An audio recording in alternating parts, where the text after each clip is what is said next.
Good morning. It's Monday morning and I'm going to read some cards for Mercury and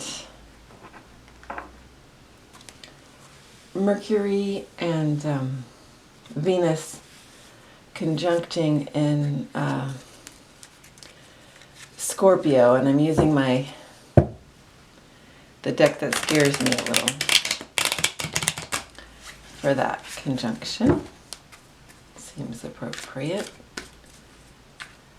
And it's also the deck that doesn't necessarily correspond to the decks that I'm more used to.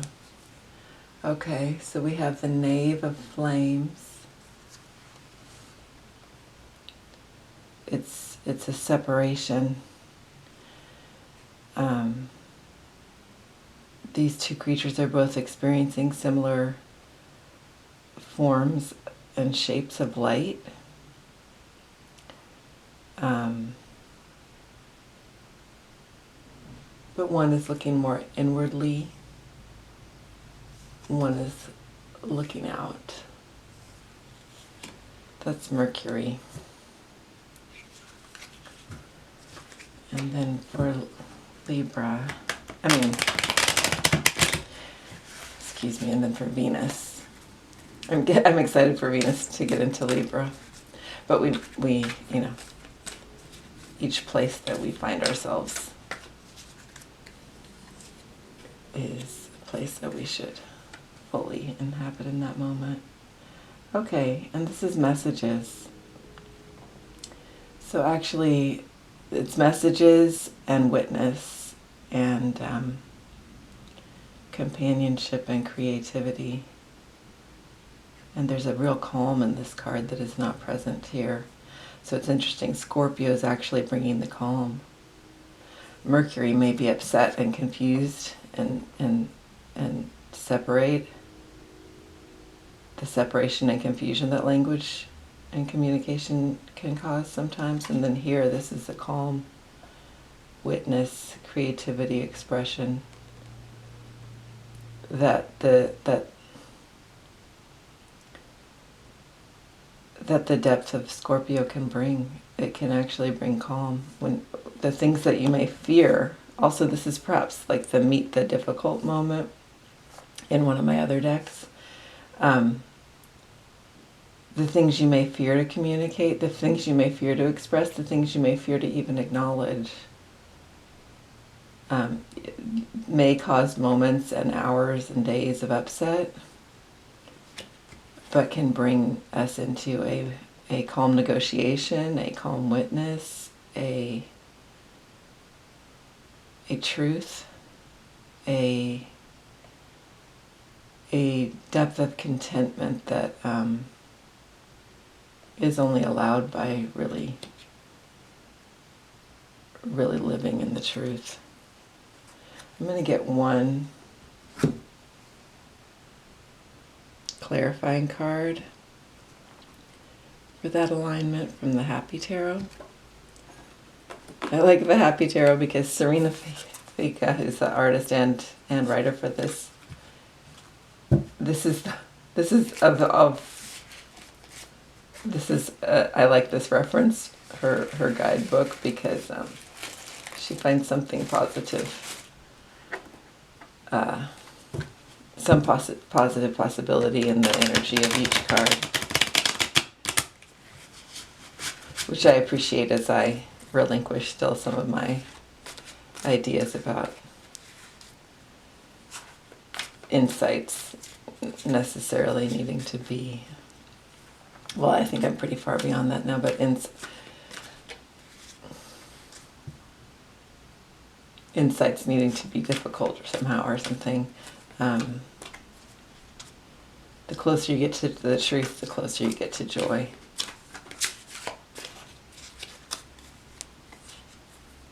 Okay, and we have the star. We have the star. So it's hope, and it's, think of your own heart as a star, that sun radiating within you, that tiny little sun, filling and pulsing with you know, with stars, the same material as stars. And that's what can lead you at this time. Okay,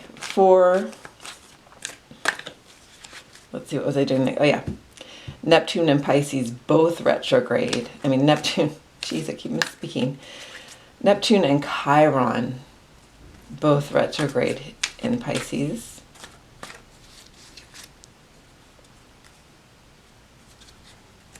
I'm having a feeling that I should use a different deck. Can we use Dreaming Way? Because they are the Dreaming Way. There's a great quote from an old mystic about how you should learn and understand your own dreams, the symbols, the symbolism of your own dreams, so that you are the one to understand. You are the hierophant of your own dreams, things that repeat, what the meaning is. His quote was like, get rid of all dream interpretation journals, things like that. But this is an ancient person the quote is from.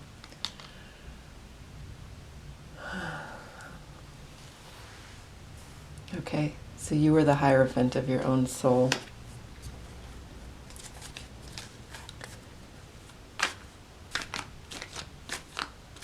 In this life, it's our purpose is to come to our own soul's understanding of all things. Two of Cups, and then to share our dreams, to share our witness, to share our perceptions, to share the love that pulses through us, and the knowledge that we can rest in, the self-knowledge, the glory of that, the healing power of that, of truly knowing and accepting ourselves.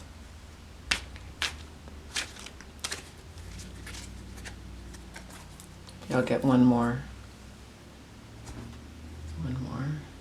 for Neptune and Chiron in Pisces right now.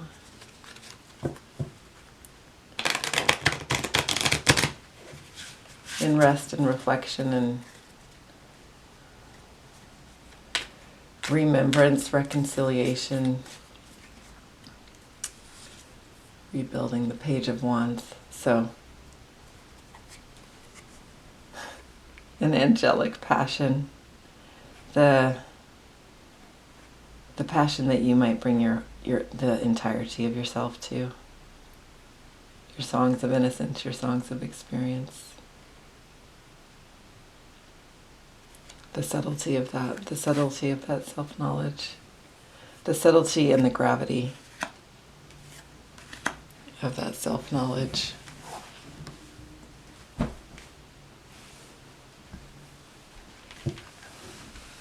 Okay, and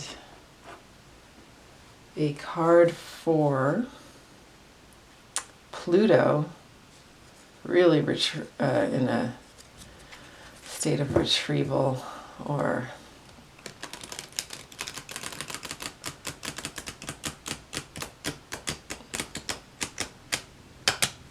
yeah, I'll just leave it at that. Pluto crossing the ecliptic for the first time since 1770, and Pluto being in Capricorn. The star again. The star, and in this one, Anne Frank is the star in our tarot. So the star, our heart's guidance, and how our hearts are made of the same material as even the galactic center, and the pulsing, any pulsing measure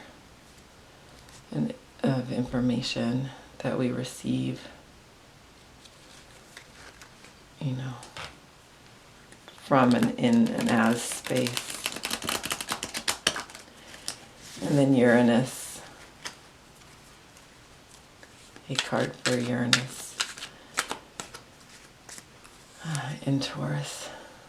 Emily Dickinson, the Hermit. The Hermit. So we have this expansion this expansiveness that is supported by this quiet self-knowledge, but also this, and even this upsetting self-knowledge. Maybe this is parts of the soul that long to come together, to be integrated. But then it may also be shared once we come to that composure,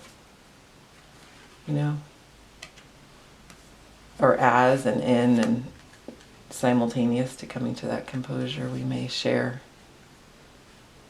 But we take care with ourselves. We don't share wildly. We don't share. Well, it's not even a matter of wildly or carefully. It's that we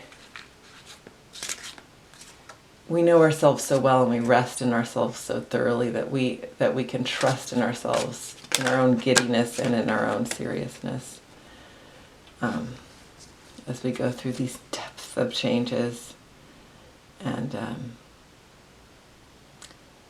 deaths of any old deep sorrows and deep vanities. Any of these ways that we've separated ourselves from ourselves, not been fully ourselves. This is a transformation. We're in transformation here at this half moon, this first quarter moon waxing. And then I'll use one of those